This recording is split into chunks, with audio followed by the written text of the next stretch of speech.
Hey guys, welcome back to today's video. So today we're going to be going through the polls from Thursday, September 27th. I was supposed to cover this yesterday, and then the night before yesterday, of course, that was Thursday night. But it was a very busy day, so I didn't upload it all Thursday. Then on Friday, I only had one upload out. And today I'm going to try to do one now and then one after homecoming, which will be 12-ish a.m. And then tomorrow I have work until midday, and then I will have to study for my AP government test. But overall, we're going to go through the Thursday polls today. Yesterday I did record a video about this, and it was pretty long, and it didn't have any audio on it. So after recording things for so long, going through it, I always check my videos before I upload them now because of my microphone's issue with volume. It had no audio on it, and it was pretty disappointing, to say the least.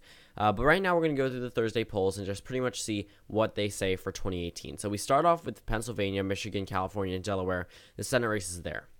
We lead over into the Pennsylvania, Michigan, and California governor races, and then districts from New Jersey, Nebraska, Washington, California, and California again. So overall, these numbers are pretty good for Democrats in terms of the Senate and governor races, but then we'll reach into the House races and we'll have a different conclusion there. Right now, the Pennsylvania Senate race. So we're going to click on this, and we're actually going to see how little this race truly has changed from the beginning of 2018 to the end of 2018. So this poll was taken in March of 2018. Bob Casey was at 43%.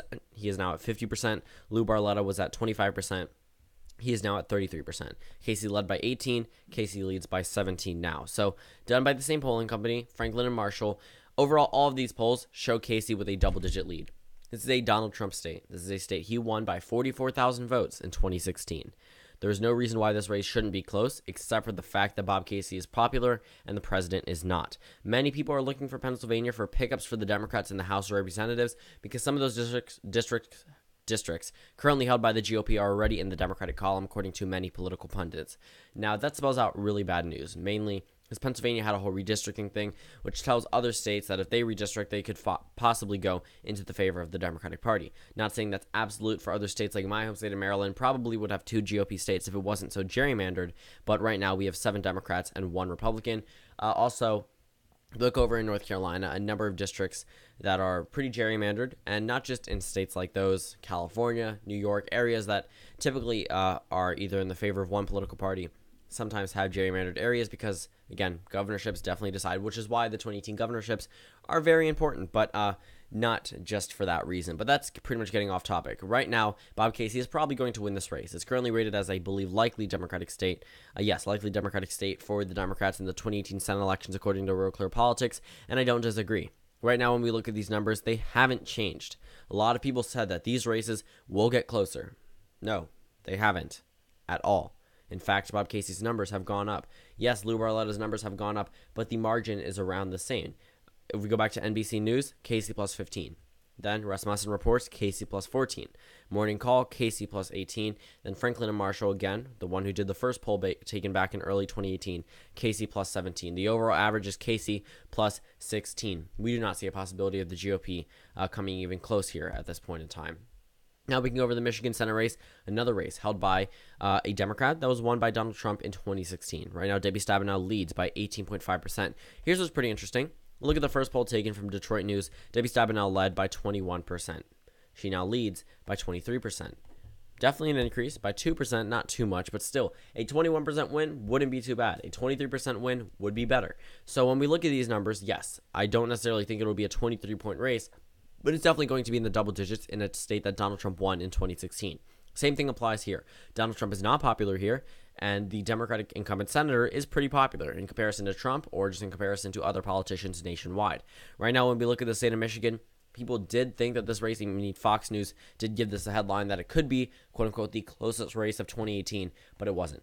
And it's not going to be whatsoever. In fact, Republicans probably shouldn't focus their money on Pennsylvania or Michigan, for obvious reasons, when they have plenty of opportunities for pickups, states like North Dakota, Missouri, Florida, and a couple of other states. So we move over to the California Senate race. Right now, I'm not going to cover this one. I'm just going to say that Dianne Feinstein is leading, which doesn't spell out good news for non-establishment Democrats, but it isn't too unexpected. Feinstein leads by 11%.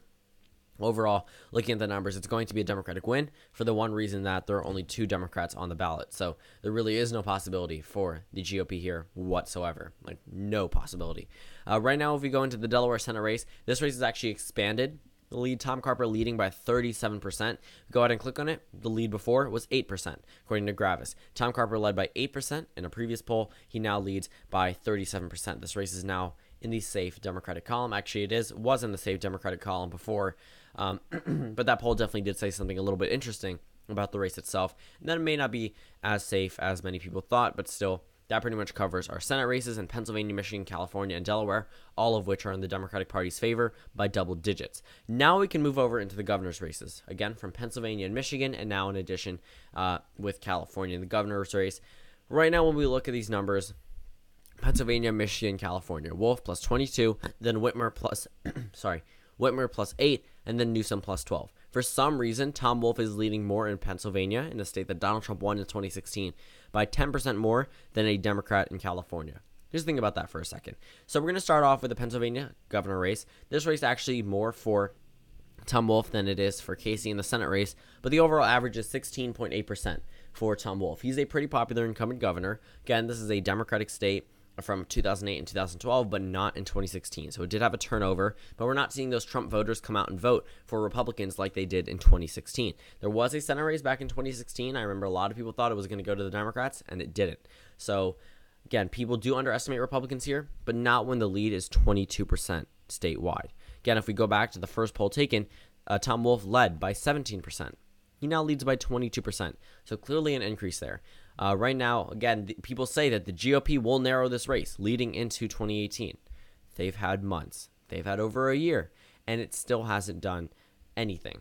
Right now, the GOP isn't focusing much of their funding on the Pennsylvania governor race or the Pennsylvania Senate race.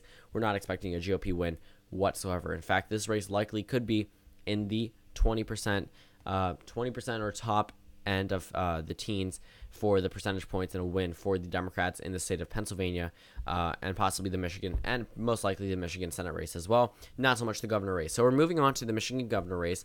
Bill Schuette versus Gretchen Whitmer.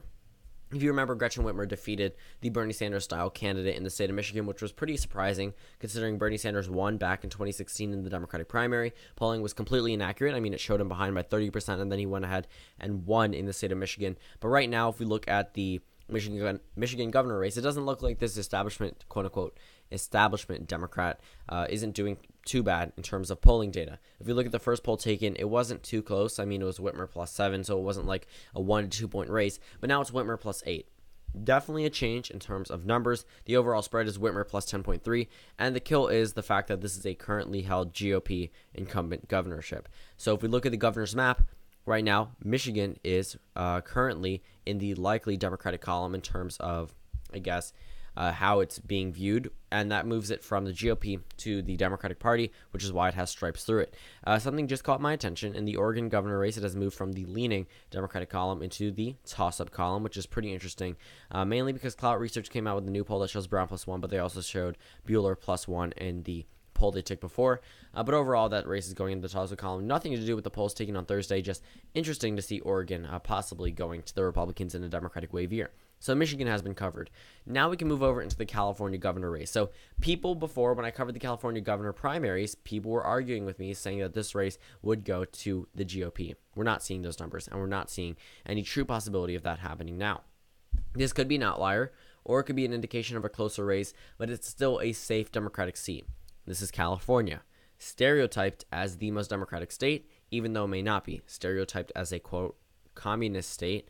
And again, those generalizations necessarily aren't true. California isn't the most Democratic state in the union. And right now, when we look at these numbers, Gavin Newsom currently leading isn't too unexpected. Okay, John Cox, if he was winning in these polls, that would be unexpected. But right now, Gavin Newsom leads by an average of 19.3%. This is the state of California still. And overall, these voters are angry, especially from California. We look at the approval rating of the president, pretty much the only very small Republican base in the state of California approves of the president, and that's not, again, too unsurprising. We're not going to see John Cox win in the state of California, and right now Gavin Newsom is on track to become the next governor from the state of California, replacing Governor Jerry Brown, who could go on to a 2020 race, and Gavin Newsom could as well. So we've covered the Senate races. Good news for the Democrats there. Double-digit leads in Pennsylvania, Michigan, California, and Delaware. Nothing too unexpected either. In the Pennsylvania, Michigan, and California governor races, they're all in the favor of the Democrats. Pennsylvania and California in double digits, and then Michigan in the single digits, but 8%, so nearing 10%. Again, good numbers in the Senate and governor races, but now we move over into the House races where there truly are things that matter. So the New Jersey 3rd District, currently held by a Republican incumbent, MacArthur, is behind, 10% behind his Democratic opponent. That is horrible. When we look at these numbers, right now it is rated as a toss-up race. Wasn't really considered a toss-up. All the way back in 2012 was the last time it was considered a toss-up race, and at that point in time, it was won by a GOP, incumbent by 8.8%. That was in a Democratic wave year in terms of the presidential race and also in the Senate elections. New Jersey has moved this race into the toss-up column to a point where it's rated Kim +1 in a poll taken before, and now the New York Times Siena poll shows the Democrat ahead by 10%. That's considerable. If toss-ups can arise from areas that were won under an Obama wave election by 8.8% by the GOP, moving it down into the toss-up column and possibly winning by 10%, I don't think it'll be a 10% race, but these numbers are not looking good for the GOP whatsoever. In Nebraska's 2nd District, this is a race that actually went to the GOP and was a pickup for them back in 2016. The Democrats actually picked up this race back in 2014, and then it went into the race 2016 and went to Don Bacon. Right now, Bacon leads by 9%. Those are pretty good numbers. Again, and this is why I said when we look at the Senate and governor races, those are good news for the Democrats. But then we look in the House races, not so much. In Nebraska's 2nd District, many people do expect this one to flip, but these numbers are not correlating with what people are expecting. Right now, I believe it is in the toss-up column, if I'm not mistaken. Actually, no, it's in the lean GOP column, which is pretty surprising to me. I thought it would be in the toss-up column, but I guess not. I don't know why it brings you to the Senate elections, but I'm going to click on the House map, and we're going to see where it's rated right now. So yeah, it's in the leaning GOP column, which is pretty surprising to me. The reason why I mentioned Pennsylvania before, in fact, if we actually look in the lean Democratic column, we have 11 Republican seats. Likely Democratic column, we have 3 Republican seats. And then the toss-up column, we have 2 Democratic seats and 38 Republican seats. So we look over in Nebraska, only one race is currently a toss-up, and it's the 2nd District. So I would understand why it would be put in the leaning GOP column. Just very interesting to see how a Republican who won in 2016, when it was a closer race than in 2014 and 2012, close race than in 2012, it really is very surprising to see a Republican lead by 9% in a district that used to be considered a toss-up and possibly going towards the Democratic Party. So that covers the Nebraska 2nd District and the New Jersey 3rd District. Now we can move over to the Washington 8th District. Right now, I believe it's Dan, if I'm not mistaken, or Don. I think it was Don Bacon. Dino Rossi. He ran for, I believe, the same position multiple times and then lost. I believe there was a recount, if I'm not mistaken, and then he lost. That may not be him, but I'm pretty sure I recognize his name. But right now, this is a race that is currently held by the GOP. If we go back to 2010, I believe that was the last time it was contested. 2010 does not show you the results for whatever reason. Actually, they do. 2004 is what I was talking about. Let's go to 2004. Washington's 8th. They pretty much only show you the toss-up races, and then they show you the polling numbers, but they don't show you the final results. So 2004 was a Republican wave year. So was 2010. Washington's 8th District, the final results were this GOP incumbent, I'm not going to try to pronounce that name, won by 4.4%. I believe that's what it just said, if I'm not mistaken. Let's go back. Yeah, 4.2%. My bad. But right now, this race currently held by the GOP, Washington's 8th District. I believe it's one of the few districts that are held by the GOP in the state of Washington. Right now, the Democrat leads by 1%. This is a pretty close race, so we're going to look at this and see what it comes down to. But right now, the Democrats lead by 1% in Washington's 8th District. Now we can move over to the California 50th District. If we look at the numbers here, right now, Hunter leads by 15%. If you don't remember this 50th District, it was moved from likely GOP down to toss-up because Hunter was indicted for a couple of reasons, but besides that, if we look at the numbers now, it doesn't look like it's affecting him too much. Before, it was Hunter +8, so arguably a toss-up race. Now it's moved over into the 15% column. That really puts Duncan Hunter at a point where he could just say, this is a safe race. The GOP really doesn't need to be spending money here, but they probably should solidify their base just a little bit. But this race has moved from the likely GOP column down to toss-up. For some reason, it shows leaning GOP, which I don't disagree with in the RCP ranking, but if you click on it, it actually brings you to the page that shows it in the toss-up column. For some reason, Real Clear Politics hasn't updated their map 100%, but pretty much California's 50th District pretty good numbers for the GOP there, considering that it was considered a toss-up. Now we can probably move it even back into the likely GOP column. For the California's 22nd district, this is Devin Nunes' district. Right now, Nunes leads by 14%. That's not too unexpected. Again, this is an area that he pretty much runs. Yes, it is California. So people were considering before, should we bring out an opposition wave to Devin Nunes? Well, it doesn't work. It depends on the district. This is not a statewide election. This is not a statewide position. This is a particular to the district position. Meaning that even if they wanted to, other people in California wouldn't really have a say what happens in the 22nd district because it individually affects them. So overall, Devin Nunes leading by 14%. Right now, the Republicans leading in 3 out of the 5 House polls, and then pretty much all of the leads are nearing double digits or are double digits. But in the Senate races, very good numbers for the Democrats there. In the governor's races, very good numbers for the Democrats there. But when we look at these House races, definitely a little bit closer or a little bit more in the favor of the GOP than some Democrats would like to expect. So thank you guys for watching this video. Comment down suggestions below, and I'll see you all tomorrow.